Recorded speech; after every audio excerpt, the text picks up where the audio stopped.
আল্লাহর এক বান্দা ছিল নামাজের সিজদায়। আল্লাহ ডাক দিয়ে বলে, বান্দা, তুই যতই নামাজ পড় আর যতই সিজদা কর, তোর ঠিকানা জাহান্নাম। এ কথা শুনে বান্দাটি বলতেছে, আলহামদুলিল্লাহ। আল্লাহ বলে, এই বান্দা, জাহান্নামের কথা শুনে কেউ আলহামদুলিল্লাহ কয়?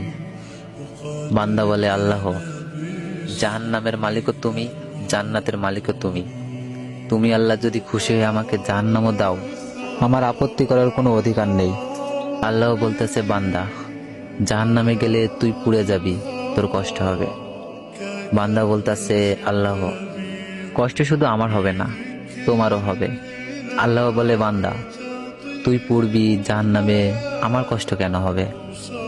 বান্দা বলে, আল্লাহ, মায়ের কোলে সন্তান যদি পানিতে পড়ে যায়, তাহলে দুনিয়ার কোনো মাই যেমন দূরে দাঁড়িয়ে থাকতে পারে না, দৌড়ে গিয়ে